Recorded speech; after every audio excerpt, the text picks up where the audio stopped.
San Juan Crisóstomo, obispo y doctor de la Iglesia.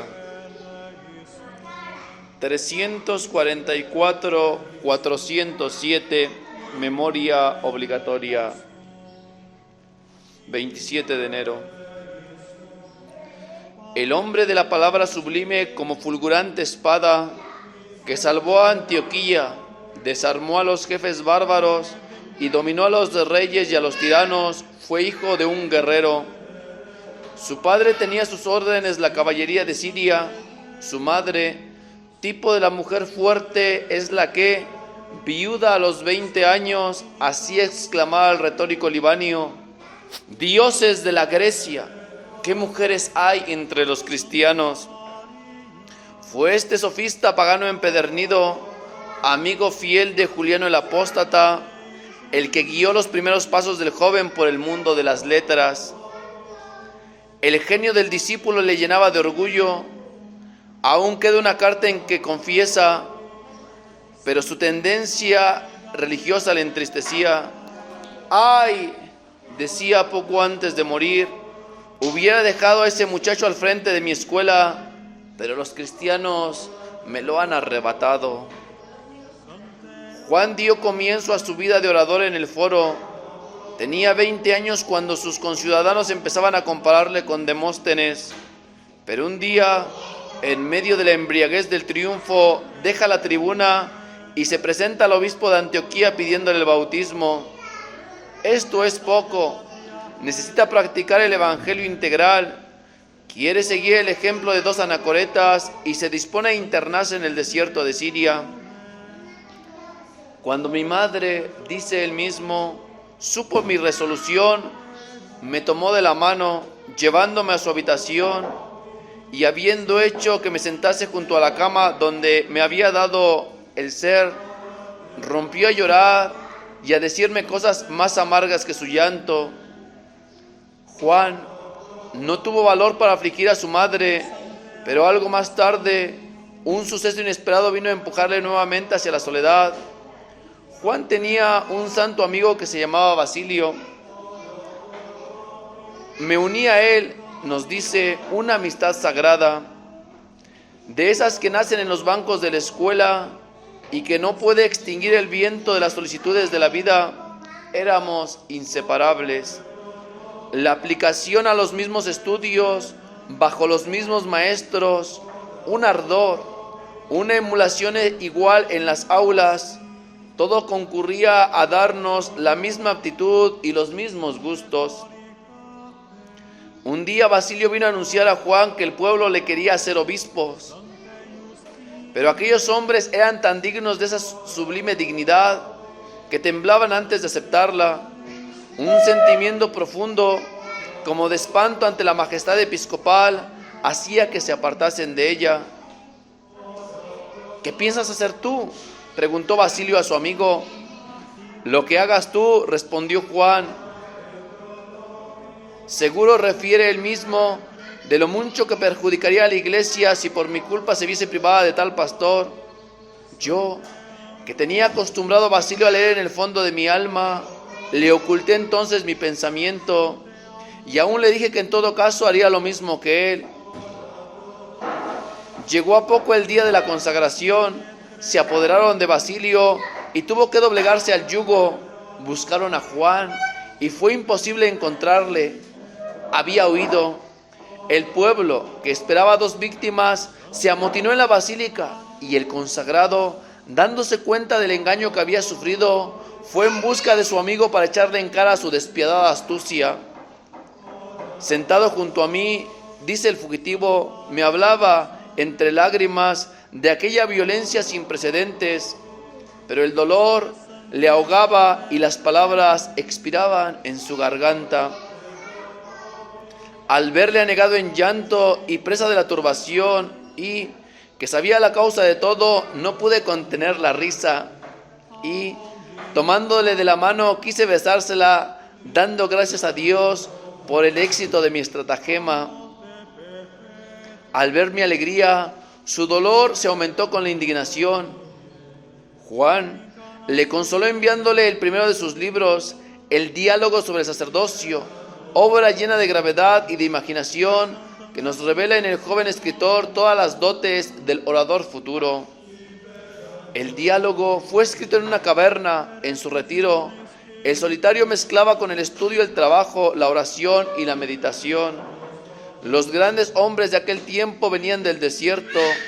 La soledad, que es la madre de las ideas que transforman al mundo, les preparaba para su reaparición en la ciudad. Juan vuelve a Antioquía guiado por Dios. La enfermedad le ha hecho imposible aquella vida de penitencia. También Dios tiene sus pretextos. En realidad, viene para cumplir entre los hombres sus grandes destinos. Aquella voz no estaba hecha para clamar en el desierto. El patriarca Flaviano la aprisionó, vinculándole a la iglesia de Antioquía, donde resonó con magníficos acentos por espacio de 20 años. Sacerdote y ayudante de su obispo, Juan se entrega desde entonces a su pueblo de Antioquía. Se entregó por el ministerio, por la limosna, por el sacrificio, por la palabra. Por la palabra sobre todo, ya se ha convertido en Juan Crisóstomo, el de la boca de oro. Predica constantemente, interpreta con llamaradas de imágenes las Sagradas Escrituras, expone con elocuencia los deberes de la moral, ataca a los vicios, describe los desórdenes de los magnates, sus palacios de cedro y de porfirio, sus despilfarros en las carreras del circo, el lujo de las mujeres que llenan las calles con su cortejo de eunucos y esclavas, el orgullo de los filósofos que se pasean bajo los pórticos antioquenos con su larga barba, su manto y su bastón. Es más moralista que teólogo, analiza más que profundiza, no le gusta el vuelo del águila, quiere vivir en contacto con los miserables que se arrastran por la tierra, examina, sondea, exhorta, anima, consuela y aconseja. No hay en el alma humana repliegues que se oculten a su mirada, es íntimo y familiar, es actual y preciso. Su elocuencia no es aquella que abruma al oyente sin conmoverle, sino que penetra en el fondo de su corazón y se apodera de él, sin que apenas se dé cuenta, deslumbrado por la magia del decir. Con frecuencia reprende a sus oyentes, porque no le miran como un apóstol, como un hermano, como un padre. Más que por la magnificencia, triunfa por la familiaridad, por la sencillez, por la gracia casera y popular. Se adapta hasta las más pequeñas condiciones sociales e intelectuales y sigue personalmente, directamente a los que en ellas viven, para hacer penetrar en sus almas las más altas verdades. Se diría que conoce a todos sus oyentes y que se dirige a cada uno personalmente, según la variedad de exhortaciones y consejos. No hay nada en su lenguaje hueco, vago, impersonal o teórico. No hay nada que no tenga una dirección práctica y bien determinada. Esta intimidad del orador con su auditorio le permite ingenuas audacias que hoy nos llenarían de extrañeza, tal vez porque hoy no tenemos el robusto sentido de humanidad para comprender el encanto de esos atrevimientos. Penetrando en lo más sagrado del hogar, el Crisóstomo aconseja al esposo que no oculte su cariño, sino que le descubra con viveza y naturalidad. Hasta le indica la manera de entablar la primera conversación con su joven esposa. Puedes decirle graciosamente: niña mía, he juntado mi existencia a la tuya en lo más importante y necesario de la tierra. Podía haberme casado con una mujer más rica o más bella y no he querido. Todo lo he despreciado para no ver más que las necesidades de tu alma, que estimo por encima de todos los tesoros del mundo. Habla luego de las relaciones de los esposos y con qué gracia recomienda la gracia, con qué dulzura recomienda la dulzura, con qué ternura vela sobre la fragilidad del amor. Supongamos que a una mujer se le antoja alguna cosa. ¿Qué ha de hacer el marido? Negársela, enojarse. No, dice Juan, demostrarás a tu mujer el error, pero con una gran bondad. La exhortación a la virtud tiene en sí mismo algo de severidad excesiva, sobre todo cuando se dirige a una joven tímida y delicada. Si ella te dice: esto es mío, conteste enseguida, ¿qué es lo que reclamas por tuyo? Yo no lo sé, porque para mí nada es propio, y no esto ni aquello, sino todo te pertenece, y yo el primero. No temas, amigo mío, no temas que este lenguaje envanezca demasiado a tu mujer. Esta comunicación constante del pastor con su pueblo, hay un momento dramático en el que la voz de Crisóstomo vibra con más ternura que nunca y su idea fulgura con más poderosa eficacia.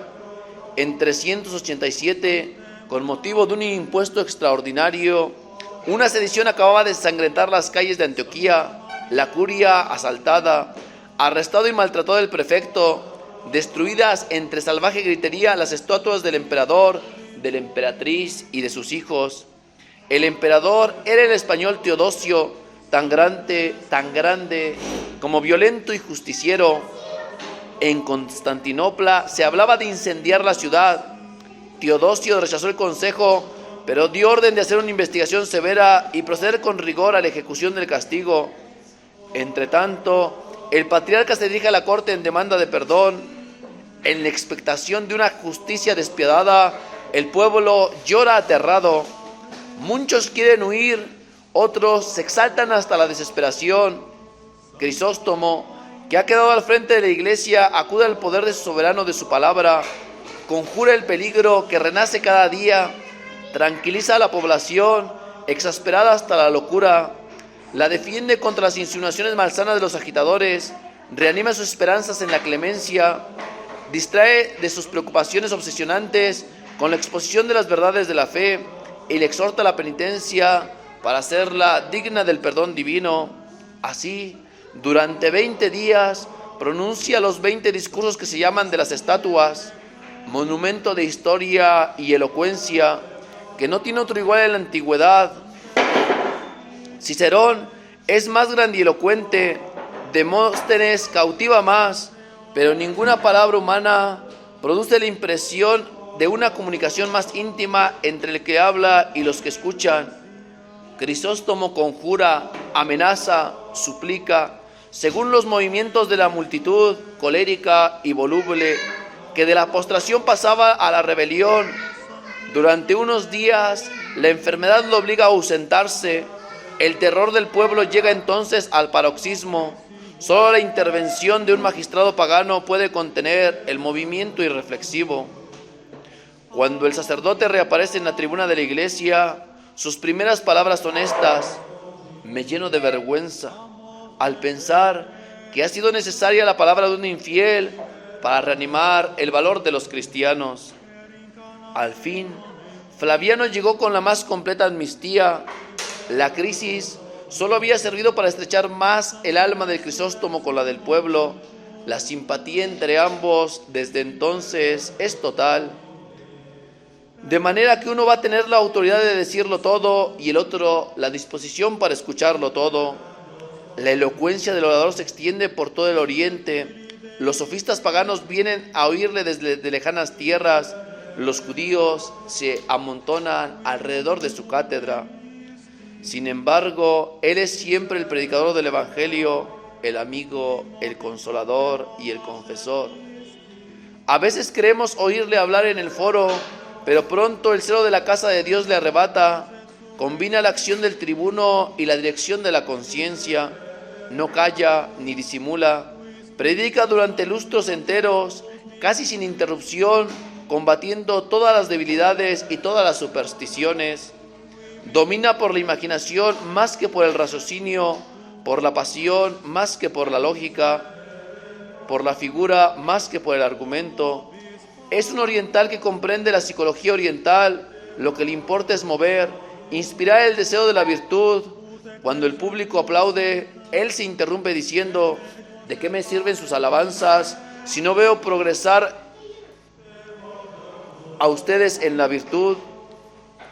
¿Perdería acaso algo con vuestro silencio si viese que crece su piedad? Exhortando particularmente a la limosna, no ha habido orador que le haya igualado en la fuerza de la persuasión. Un día empezó su homilía con estas palabras: vengo hoy a comunicarles una embajada. No es un decreto del Senado lo que me envía, sino el espectáculo de los más crueles sufrimientos. Cuando atravesaba la plaza, he visto tendido en la tierra a los desgraciados que temblaban de frío y padecían hambre. Sigue la pintura desgarradora de la miseria y, como contraste, la descripción del palacio opulento, con los jardines olorosos, las fuentes elegantes y los pórticos frescos y sombreados, y el recuerdo de las telas bordadas, los vestidos suntuosos que se llevan al ágora para que sean la admiración de las gentes, y los calzados de seda que los jóvenes cuidaban de tal modo que en los momentos de impaciencia familiar solía decirse: es preferible que los cuelgues del cuello. En 397 cambia de rumbo la vida del presbítero antioqueno y su elocuencia empieza a revelarnos un aspecto nuevo. Nombrado patriarca de Constantinopla, va a manifestar frente a la corte, frente a la injusticia de los poderosos de la tierra, toda la audacia y la heroicidad de aquel altivo que más tarde dará ejemplo un Hildebrando, un Tomás Becket. La situación en que a la sazón se encuentra el imperio parece el marco providencial para presentárnoslo con toda su grandeza. No obstante, en el Bósforo, lo mismo que en el Orontes, es siempre el hombre sencillo, el consejero íntimo y tierno. El pueblo le rodeaba con un entusiasmo que rayaba en la idolatría, amaba hasta sus censuras y sus reproches indignados. Los vicios asiáticos se agravaban ahí con la presencia de una corte afeminada y de un emperador, Arcadio, que no aparecía en público sino rodeado de un cortejo de guardias que llevaban vestidos de seda, escudos y lanzas de oro, adornados con ricos brazaletes, de pendientes y diademas de diamantes, de sandalias de una riqueza escandalosa, sentado en un carro que arrastraban mulas blancas y estaba revestido de láminas de oro y de piedras preciosas. El Crisóstomo exhortaba a moderar estos despilfarros, tronaba contra los juegos del circo, reprimía la licencia hipócrita de ciertos sacerdotes que guardaban en sus casas vírgenes consagradas a Dios con el nombre de hermanas espirituales, anatematizaba las escenas infames de los teatros, atacaba el afeminamiento de los magnates, condenaba la ociosidad del pueblo y todos los vicios se encontraban frente a la protesta vibrante de su palabra apostólica. Pocas cosas hay más grandes en la historia humana que esta actitud del gran patriarca ante la corrupción de un mundo decadente, ante el emperador y ante el imperio. Pero cuando Juan entró en Constantinopla, más que el emperador, mandaba el ambicioso Eutropio, este eunuco, este esclavo, convertido en cónsul, amenazaba ya eclipsar a la emperatriz. Él proveía los cargos y deponía a los gobernadores, desterraba, confiscaba, asesinaba. Su codicia entregaba las provincias al mejor postor. Hubo quien compró la de Siria por las alhajas de su mujer. Lo noble, lo rico, lo honrado que aún quedaba en el imperio iba a parar a las montañas del Cáucaso o a las arenas de Libia. Ahí murió víctima del puñal el cónsul Primacio, vencedor de los godos y amigo de Teodosio. Pero Primacio tenía un hijo y también se le mató. Había que inmolar también a la viuda, pero ella se refugió al pie de los altares e invocó el derecho de asilo. Eutropio reclamó a la víctima, pero se encontró frente a frente con el patriarca. Tuvo que retroceder. Sigue la abolición del derecho de asilo. Todo el mundo se posterna ante el tirano. Solo el obispo se yergue ante él sin debilidad y sin ostentación. Todo cambia de pronto. La emperatriz de rodillas ante su esposo pidiendo venganza. Una revolución palaciega, un motín popular, voces de odio, de ira, de muerte contra el valido. Empieza un drama sublime. Echado del palacio, Eutropio huye. Todas las salidas se le cierran, todas las puertas están con candados. Solo hay una abierta para él, la del templo. Entra e invoca el derecho de asilo. El emperador le reclama, como él había reclamado a la viuda. El emperador y el eunuco tienen que retroceder delante del patriarca, siempre altivo, siempre humilde, siempre grande. Crisóstomo invoca el derecho de la libertad y de la misericordia. La lucha es ahora más terrible. El pueblo furioso llena la iglesia pidiendo la muerte del criminal. El tumulto se alza como un mar alborotado. Pero sobre la tempestad de las pasiones suena la voz de la justicia, increpando unas veces a los perseguidores, otras veces al perseguido. Echa en cara a los unos sus adoraciones pasadas y sus cóleras presentes, y a los otros su soberbia, y al otro su soberbia y su bajeza. Vanidad de vanidades, exclama. ¿Dónde está ahora el ilustre esplendor del cónsul? ¿Dónde las hachas encendidas que precedían siempre a este hombre en su camino, las danzas y aclamaciones, los banquetes y las fiestas? ¿Qué se hicieron de las coronas y ornatos de su cabeza, y el ruidoso entusiasmo de la ciudad y los vítores del circo? Este fue el comienzo. Después, volviéndose con transición magnífica al eunuco, asido de las columnas del altar, pregunta el orador: ¿no te dije muchas veces que la riqueza es cosa fugitiva? Eras un rey y no podías soportar mis palabras. ¿No te decía yo que la riqueza es un servidor ingrato? Eras un rey y no querías creerme. Y ahora la experiencia te enseña que la riqueza no es solo fugitiva e ingrata, sino también homicida. Pues ya ves a qué estado te has reducido. ¿No te decía yo que las heridas causadas por un amigo valen más que las caricias del enemigo? Al escuchar estas imprecaciones, la multitud ruge indignada, pero el orador la conmueve pintando el estado lastimoso del caído, su humillación, su angustia mortal, su palidez cadavérica, el rechinar de sus dientes, el temblar de su cuerpo, el sollozo de su garganta, y añade, viéndose ya triunfante: Dios permite que el hombre demuestre con sus desdichas el poder y la clemencia de la iglesia. He aquí cómo se confunde a los judíos y a los paganos. Para salvar al enemigo que se refugia a su sombra, la iglesia se expone al enojo del emperador. Este es el mejor ornato del altar. Ese avaro, dirán ustedes, ese ladrón, ese malvado, el que se agarra a la sagrada mesa, vaya adorno. No hablen así. Una prostituta enjugó los pies de Cristo, ¿y acaso empañó su gloria? El auditorio, antes frenético de cólera, ha caído de rodillas, prorrumpe en llanto, perdona. Vamos, dice entonces Juan, vamos a echarnos a los pies del príncipe, o mejor, roguemos a Dios que le dé un corazón que sepa compadecer. El triunfo fue completo, hubo calma, hubo perdón, se respetó el derecho de asilo, y el eunuco, protegido por la fuerza que le había salvado, se retiró a terminar sus días en Chipre. No obstante, sobre la cabeza del patriarca se cernía otra tempestad. El pueblo le idolatraba, pero la corte le consideraba un obstáculo, y sin embargo, él había salvado más de una vez, deteniendo en la frontera a los jefes bárbaros que la amenazaban. Pero aquel campo donde había triunfado Eutropio no era más que intriga, frivolidad, bajeza e hipocresía. Ahora se conjuraba contra el Crisóstomo. En la liga entraban cortesanos, sacerdotes envidiosos, ricas mujeres ofendidas por las censuras del orador, la misma emperatriz y el emperador que iba donde le llevaban. Un concilio presidido por el patriarca de Alejandría, que consideraba al Crisóstomo como su rival, se encargó de saciar la sed de venganza, deponiendo al acusado. Entre tanto, el Crisóstomo hablaba al pueblo con vehemencia nueva. ¿Qué hay que temer?, decía. La muerte. Ya saben que Cristo es mi vida y el morir una ganancia.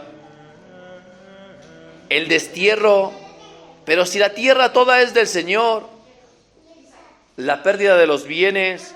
Nada hemos traído a este mundo y nada nos llevaremos de él.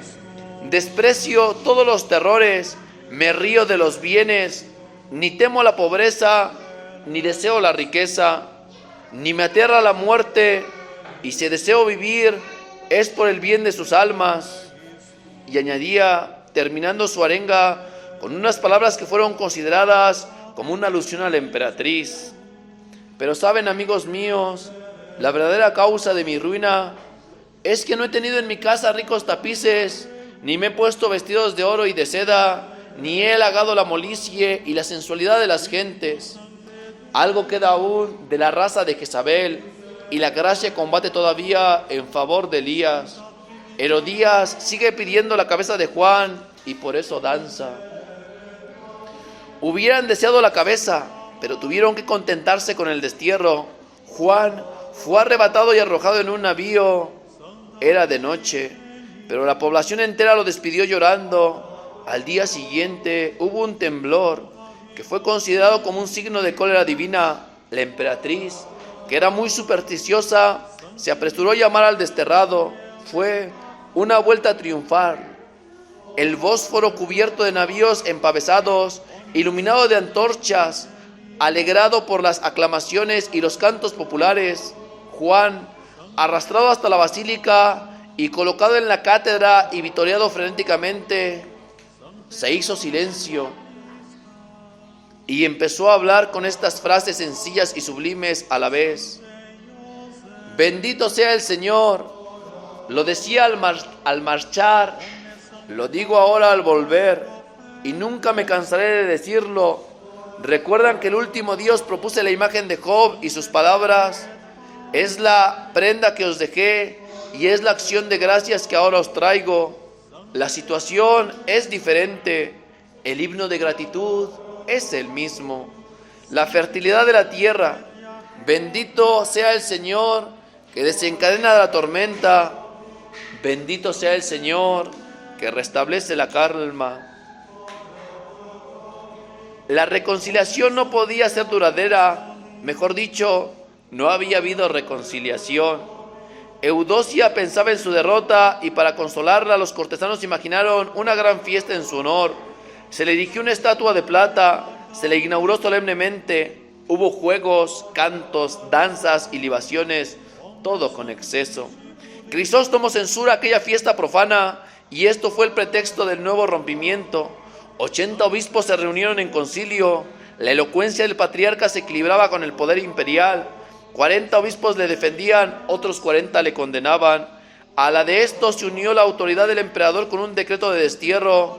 El pueblo defendía a su pastor. Como las iglesias estaban tomadas por la fuerza, la asamblea religiosa se celebró en los baños públicos. Entraron los soldados, corrió la sangre y el patriarca fue llevado a la frontera de Armenia. Relegado en una mísera aldea, sigue siendo el Crisóstomo. Entra en contacto con las hordas errantes de la región, le dice las cosas que él solo sabía decir y las atrae a la fe. El tugurio del cautivo se convierte en un centro de vida cristiana, llegan diputaciones de obispos, legiones de anacoretas, saludos y felicitaciones de Oriente y Occidente. Crisóstomo mantiene correspondencia con todas las iglesias, Jerusalén, Cesarea, Adana, Corinto, Roma, Cartago, Milán, Aquilea. Exhorta, aconseja, vigila las misiones que algo antes había organizado entre los godos, los árabes y los persas. Sus cartas son elocuentes como sus discursos, no hay en ellas ni asomo de odio ni ráfaga de desaliento. Sabe que el obispo de Roma trabaja por rehabilitarle y él escribe al Papa Inocencio: el cuerpo habita en un punto del mundo, pero la caridad está en todas partes. Aunque separado por tantas tierras, estoy al lado de vuestra santidad. Por mi parte, te agradezco que aumentes tu afecto hacia mí, puesto que es tan fuerte la tempestad, entre el hambre, la guerra, el contagio, los asaltos continuos, la soledad sin fin, la espada de los bárbaros. Es para mí el mayor de los consuelos que vuestra santidad se acuerde de mí, me ame y me bendiga. Con semejante protección iría sin pena al lugar más desolado de la tierra. Aquella actividad en torno a la vivienda del gran proscrito alarmó a la emperatriz. Además, el pueblo de Constantinopla pedía a su obispo y los juanistas se movían en todo el oriente. A los 3 años de destierro, Juan iba a ser trasladado a la costa oriental del Mar Negro, pero sus fuerzas estaban agotadas.